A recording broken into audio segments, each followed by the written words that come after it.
Okay, I work with people shooting with both eyes open all day long because that's the product I sell. So I want you to look at my eyes. When I look far away, my eyes are more parallel. When I look at something close, they start to converge. And the closer I go, the more they converge.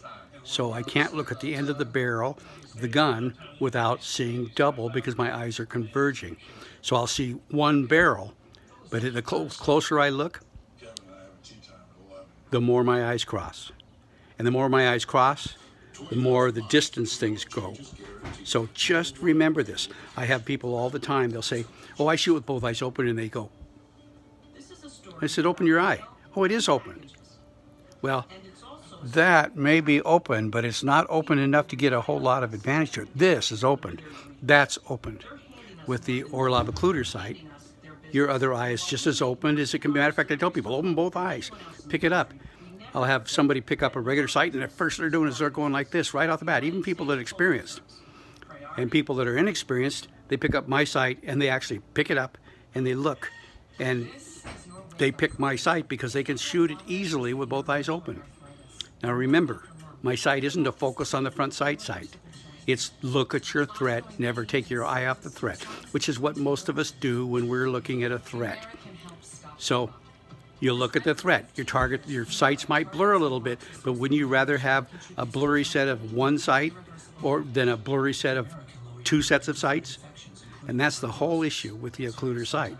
Remember, if you're looking at anything closer than 20 feet, then your eyes are crossing a little bit.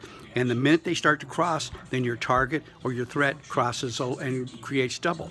So when you're looking at something further away, then your eyes aren't crossed. So the minute you start looking at the gun barrel, to some degree, your eyes cross. So just remember that. I have people, they'll say, oh yeah, I'm shooting with both eyes open. And they go like this and they squint. Some of them will get their nose in the way so that they'll turn so far that their nose is actually stopping them. So how much benefit are they getting out of that eye that they say is opened and still seeing?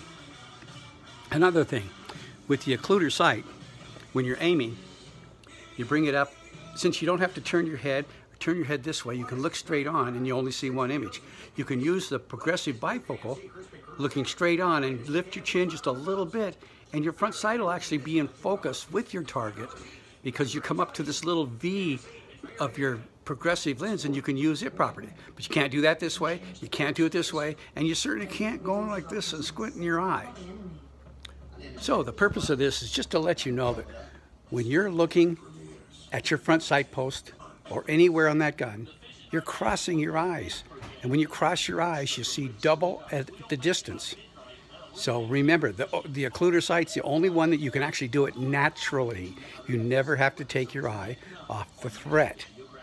Are there disadvantages? There's disadvantages with everything made. If you ever look through an aim point, you don't see a thing until you get right up close to the aperture. You have to be within that aperture, because you won't see anything off to the left or off to the right until you get your eye within that little aperture of whatever that size of that sight is.